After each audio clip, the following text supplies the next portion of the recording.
అప్పుల బాధలు వెంటాడుతున్నాయా? అయితే 6 JVR వారి జాతిరత్నాలు ధరించండి. మరి ఇలాంటి పరిస్థితుల్లో నేను నా గురించి ఆలోచించుకుని నాకు అసలు నిజంగా నాకు సూపర్ స్టార్టమ్ నాకు ఈ రోజుకి నేను కూర్చోబెట్టి నాకు సినిమాలకు వెళ్ళిపోతే మళ్ళీ నాకు ఓజీలా కష్టపడితే ఓజీ లాంటి సినిమాలు చేసుకోగలను. బట్ నాకు ఇష్టం సినిమాల కంటే కూడా జనం తాలూకు కష్టాలు, బాధలు, ఏడుపులు. గ్లోబల్ రికగ్నిషన్లు, గ్లోబల్ అవార్డులు ఎన్ని కొట్టినా కానీ ఒక ఊరు పేరు లేని ఒక గ్రామానికి 70 సంవత్సరాల కరెంట్ లేని గ్రామానికి అధికారం వచ్చి కష్టపడి రోడ్డు వేస్తే అది ఒక ఆస్కార్ కొట్టినంత ఆనందం ఉంటుంది. డోలీల మూతకి గర్భిణీ స్త్రీలు నలిగిపోయి అలాంటి దాని రోడ్లు వేస్తే అది గ్లోబల్ రికగ్నిషన్ వచ్చినంత ఉండదు. నేను ఇవి ఆశించాను. నేను చాలాసార్లు అడుగుతాను, ఎందుకు నేను అంత కుదించుకోవాల్సి వచ్చింది, పరిమితం చేసుకోవాల్సి వచ్చింది అంటే, నేను 2019లో 2014 నాకు అనుభవం లేదు. అంతకుముందే 2009లో ఒక బెటర్ ఎక్స్పీరియన్స్ ఉంది. This time I want to learn how to handle a party. I want to learn how to run a party. ఒక డాక్టర్ చదివి, ఎండి చదివి ఒక స్పెషలిస్ట్ అవ్వాలంటే 7 సంవత్సరాలు 8 సంవత్సరాలు చదవాలి. అలాంటిది ఒక పాలిటీషియన్ ఏమవ్వకుండా కూర్చోబెట్టి పార్టీ పెట్టి అయిపోద్ది ఎలా అని నేను నేర్చుకున్నాను. పాలిటిక్స్ నడపటం, వ్యవస్థ నడపటం, మనుషులు మాట్లాడటం, తిట్టించుకోవటం, ఎదురుదాడి ఎదురుకు కౌంటర్స్ ఇవ్వటం. నువ్వు వస్తే ఎంత చండాలంగా ఉంటుందంటే నీ ఇంట్లో ఆడబిడ్డలను కూడా మేము ఇంత నీచంగా మాట్లాడతాం. మన సంస్కారం వాళ్ళ మనుషులు ఎవరిని అనడానికి ఒప్పుకోదు. ఇవన్నీ తట్టుకొని ఇప్పుడు నన్ను తిడుతుంటే నా మైండ్ ఎట్లా అయిపోయిందంటే రాటు తెలిపోయింది. నాకు లోపల స్పందన పోయింది. నాకు అంటే ఎంత కన్వీనియంట్గా ఉంటాయి పాలిటిక్స్ అంటే. మన ఈ మధ్యన ఒక విశ్లేషకులు ఒక ఆయన, నేను అమిత్ షా గారు మాట్లాడుకుంటామంటే ఆయన పక్కనే ఉండి విన్నట్టుగా మాట్లాడారు. అంటే నాకు ఆయన అంటే చాలా గౌరవం. ఎందుకంటే ఆయన ఇంట్లో పెళ్ళికి కూడా వెళ్ళాను నేను. ఓకే, ఎవరి అభిప్రాయాలు ఉండొచ్చు. నిజంగానే పాలసీ పరంగా మాట్లాడటం, విశ్లేషణ వేరు. హియర్సే అనేది విశ్లేషకులు మాట్లాడకూడదు ఎప్పుడు. పలానోళ్ళు చెప్పారు నాకు, అథారిటీ వాళ్ళు ఎవరు చెప్పలేరు. ఈ సభాముఖంగా నేను మీకు ఒకటి చెప్పదలుచుకున్నా, మనకి ఎక్కడ ఉంది పార్టీ నడపడానికి శక్తి? టీవీ ఛానల్స్ ఉన్నాయా మనకి? కనీసం మనకున్న సోషల్ మీడియా హ్యాండిల్స్ అన్నీ నాకు ఏదైనా కష్టం వస్తే అందరూ ఏకాభిప్రాయం మీద ఉంటారా? తమిళనాడులో ఒక హీరో సినిమా చూడాలి అని అంటే అతని అభిమానులందరూ ఏకతాటిపోయినంటే అతను సీఎం అయిపోయాడు. ఇక్కడ మన అభిమానులందరూ సినిమా పరంగా ఇష్టపడతారేమో కానీ పాలిటిక్స్ రాగానే కులం వచ్చేసింది. బయట కులానికి విడిపోయారు, కొంతమంది పార్టీలుగా విడిపోయారు. ఎక్కడ ఏకాభిప్రాయం ఉంది ఇక్కడ? మరి ఇలాంటి వైరుధ్యమైన వాతావరణంలో ఎదిగి ఇక్కడ దాకా రావటమే ఒక కొండరాయిని బద్దలు కొట్టుకొని ఒక మొక్క పెరిగితే ఎలా పెరుగుతుంది అంత కష్టం వచ్చింది. అంటే మనకి గుదిబండ్లు పెట్టేశారు, గుదిబండ్లు పెట్టుకుని ఇంత వచ్చింది మొక్క. అంత కష్టం ఆంధ్రప్రదేశ్ పాలిటిక్స్. నువ్వు ఎలా గెలుస్తావో చూస్తాను అనేవాళ్ళు ఎక్కువ. నువ్వు గెలవకుండా చూసుకునే బాధ్యత నాది. నేను ఎవరికేం ద్రోహం చేయలే, వాళ్ళ గురించి ఎప్పుడు నెగిటివ్గా మాట్లాడలే.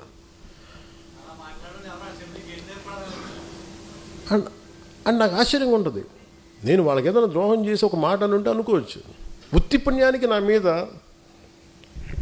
మనిషి నాకు ఏదో కులంలో పుట్టి తినాలి కదా, అబ్బా చాయిస్ ఎక్కడ ఉంటుంది? అలాంటిది కూర్చోబెట్టి మొన్న ఈ మధ్యన కూడా ఏదో చూస్తున్నాను. పవన్ కళ్యాణ్ ఎక్కువ ఈ మధ్యన ఎప్పుడు కులాల గురించి మాట్లాడతాడు అంటే కులాల గురించి మీరేం మాట్లాడుతున్నారా? కులం అనేది ఒక సామాజిక సత్యం. It's damn social fact. అది సత్యం. అందుకే దాన్ని ఏం చేయలేదు. దానికి మీరు ఓట్లు వేసేటప్పుడు ఈ వార్డులో ఏ కులం ఉంటుందని మీరు అడగరా? నేను అది అందరిలా కాకుండా నేను ఓపెన్గా చెప్తాను అంతే. ఒక సోషల్ డాక్టరింగ్ చేసేవాడు ఎలా మాట్లాడతారు, ఒక జబ్బు గురించి చెప్పేవాడు ఎలా మాట్లాడతారు, ఈ క్యాన్సర్ ఉందా, లేదంటే ఇది ఉంది, ఈ జబ్బు ఉంది, లేదంటే నీ వైటల్స్ ఇలా ఉన్నాయని చెప్తాను. అలాగే నేను మాట్లాడేటప్పుడు కాస్ట్ గురించి చాలా సింపుల్గా చెప్తాను, ఇబ్బంది లేకుండా చెప్తాను. ఎందుకంటే నా లోపల నా కులం అనే భావన లేదు, మన మనుషులు అనే భావన ఉంది నాకు. మొన్నదాకా మాట్లాడిన వాళ్ళందరూ ఇప్పుడు నువ్వేం చేసావు నీ కులానికి మాట్లాడుతూ ఉంటారు. నేను ఎప్పుడన్నా కుల నాయకుడు నేను చెప్పాను అసలు ఎప్పుడన్నా నేను?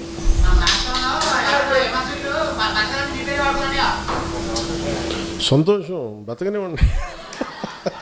మన పేరు చెప్పుకొని 10 సబ్స్క్రైబర్స్ పెరిగితే మన పేరు చెప్పుకొని 10 రూపాయలు యూట్యూబ్ డబ్బులు, సంతోషం ఏముంది?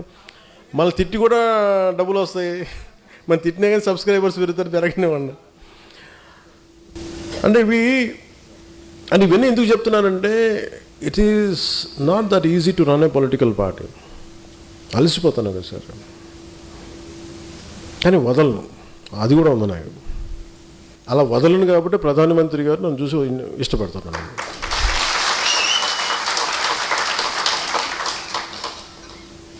ఒక ఆడబిడ్డ ఎక్కడో ఒమాన్లో ఇరుక్కుపోయి, ఒక ముస్లిం ఆడబిడ్డ ఒమాన్లో ఇరుక్కుపోతే, అన్న నేను చేసుకున్న ఎంప్లాయీ నన్ను ఇబ్బంది పెట్టేస్తాను, నాకు కొట్టేస్తాను అని చెప్పి ఏడుస్తుంటే ఏడుపు కదిలిపోయాను నేను. ఆ వీడియో నా దగ్గరికి వస్తే ఒక్క మాట చెప్తే జన సైనికులు ఎంటైర్ మెషినరీ కదిలి ఆడబిడ్డని తీసుకొచ్చారు, ఇక్కడ క్షేమంగా తీసుకొచ్చారు. ఇలాంటి సంఘటనలు 100 మంది తిట్టిన ఒక ఆడబిడ్డ ఆనందంతో చెప్తుంది కదా, సో చిన్న కన్నీళ్ళు, అది చాలు నాకు. ఒక 100 అవమానాలు తట్టుకోవాలనిపిస్తాయి. ఇప్పుడు మన దగ్గర టీవీ ఛానల్స్ లేవు. నేను చాలాసార్లు చూస్తుంటా, ముందు నన్ను ఎవరిని మెచ్చుకొని తెగ విశ్లేషకులు ఉన్నారని నాకు భయం వేస్తుంది, వీళ్ళ తర్వాత ఫ్యూచర్లు తిడతారు నన్ను.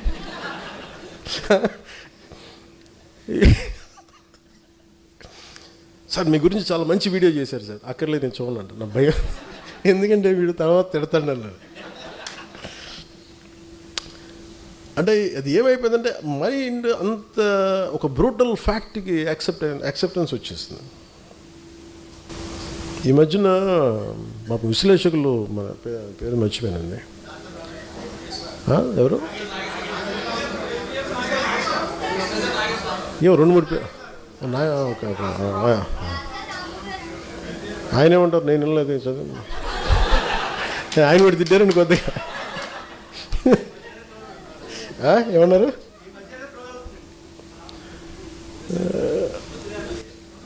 వద్దులే. లోపల నుంచి నాకు కూడా చాలా ఉంటాయి. బండ్ల గణేష్లు నేను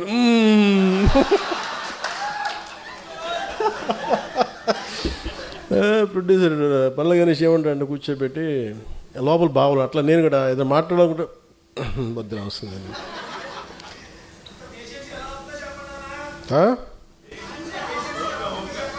ఏంటన్నారు? ఇంత పేషెంట్గా ఎలా ఉన్నానంటారా? గత్యంతరం లేక.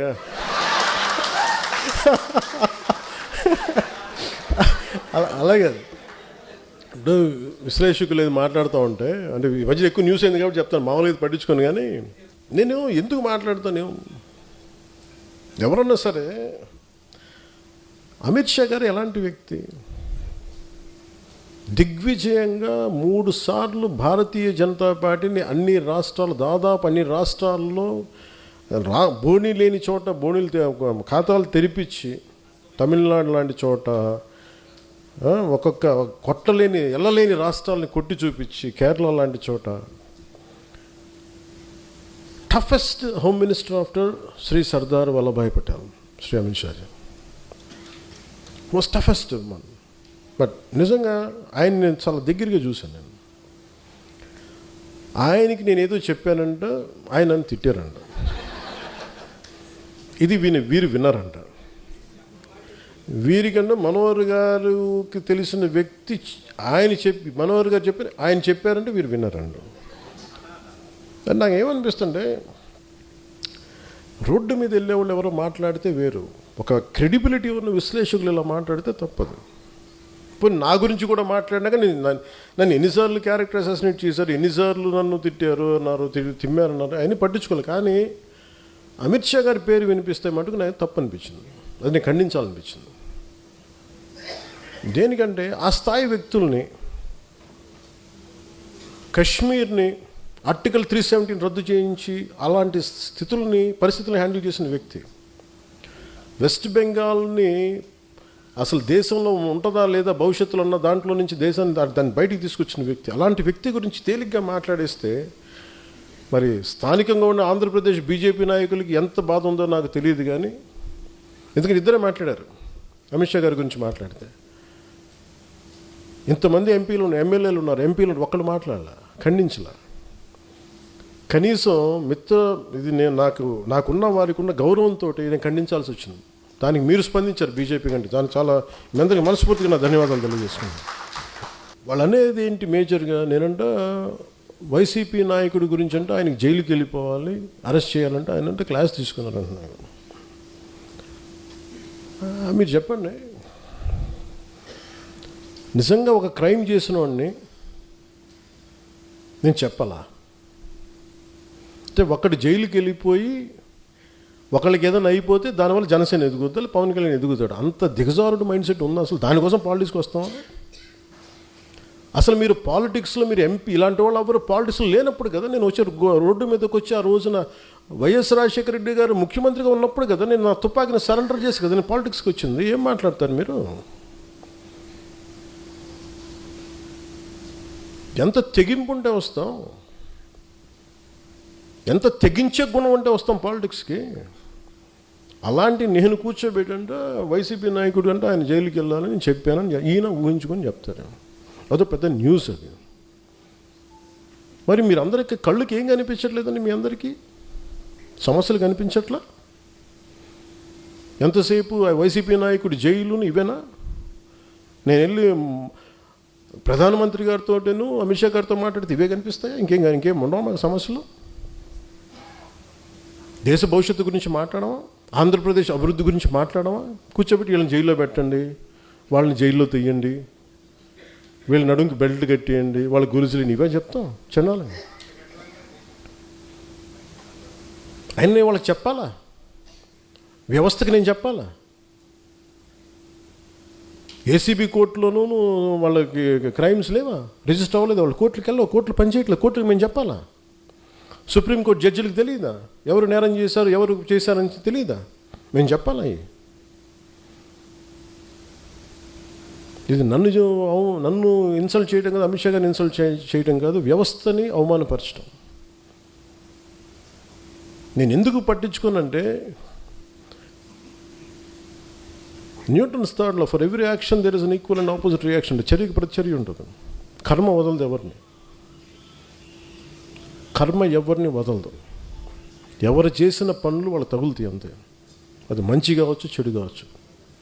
సాధ్యమైనంత మంచి చేయడానికి ప్రయత్నం చేస్తాం. అలాంటిది నేను కూర్చోబెట్టి వాళ్ళని జైల్లో పంపించండి, వీళ్ళని జైల్లో పెట్టండి ఏంటి? ఆ సెంటిమెంట్ అంతా కూర్చోబెట్టి మీరు ఏదైనా అయిపోదామనా? దానికి నన్ను వాడుకోకండి దయచేసి. పవన్ కళ్యాణ్ అనే వ్యక్తిని మీ పెరుగుదల కోసం, మీ ఎదుగుదల కోసం పంచింగ్ బ్యాగ్ లాగా వాడుకుంది చాలు, ఇంకా ఆపేసేయండి. ఈ రోజున నాయకులకి, ఆడపడుచులకి, మహిళా నాయకులకి అందరికీ చెప్తున్న, నాయకులకు కూడా, కార్యకర్తలకి, జన సైనికులకి నేను సహనం ఇంక ఇప్పుడు దాకా చూపించాను. ఒక పుష్కరం తర్వాత నేను నా సహనం భరించాను, నేను అందరినీ భరించాను. ఇక భరించడాలలో కాన్సిక్వెన్సెసే ఉంటాయి ఎవరికైనా సరే. నాకు ఆ భయాలు లేవు. నాకు అసలు ఓడిపోవడాలు, గెలుపుల మీద నాకు ఏమీ లేదు. నేను ఎప్పుడు ముందుకే వెళ్తాను.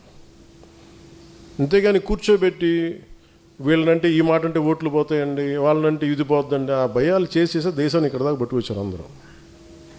ఒక సమస్యని సమగ్రంగా అర్థం చేసుకొని మాట్లాడటం, దానికి కుదిరితే ఒక పరిష్కార మార్గం వెతకటం, చేసిన ఒక నిర్ణయానికి ధైర్యంగా నిలబడి కట్టుబడి ఉండటం నాకు తెలిసింది.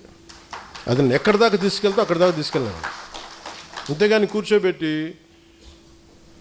భయపడిపోయి సర్దటాలు ఇంక నేను చేయను. 12 సంవత్సరాల తర్వాత ప్రతి ఒక్కరు we have to earn our position in a party.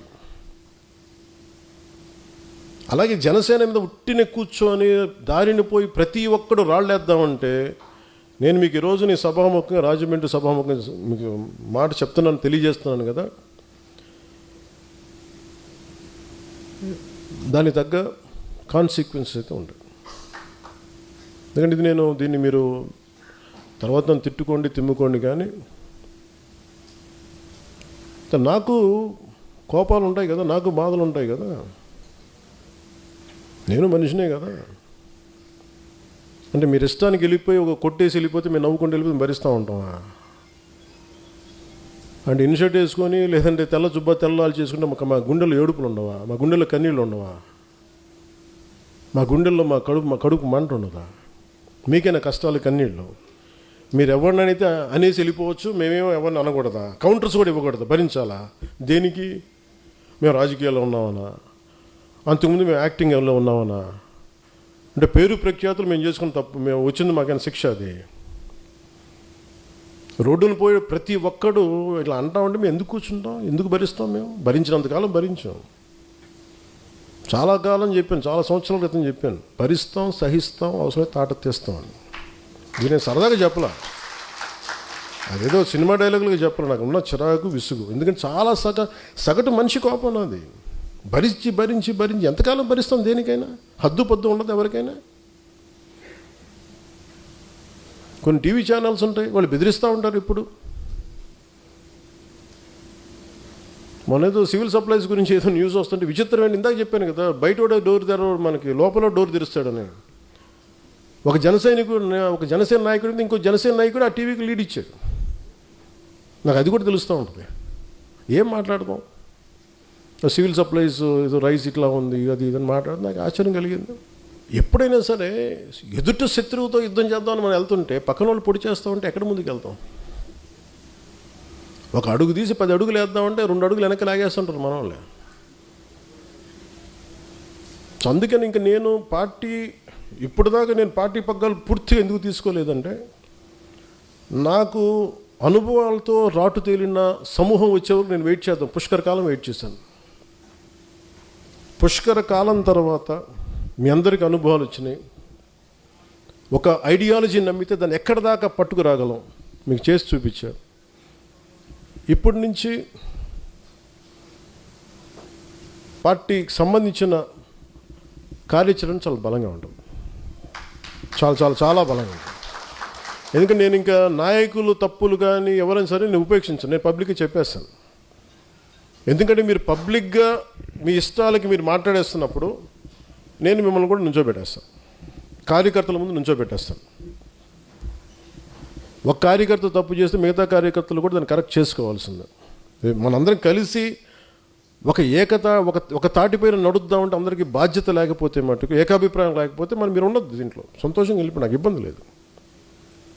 ఒక సైనిక పఠాలంలాగా ముందుకెళ్ళాలంటే అందరూ ఫార్వర్డ్ మార్చి వెళ్తుంటే మీరు బ్యాక్వర్డ్ మార్చి, మీరు సైడ్ వేస్ మార్చి, లేదంటే బాయ్నెట్ తీసుకొని పక్కన డొక్కలో పొడుస్తూ ఉంటే మటుకు ఊరుకోం.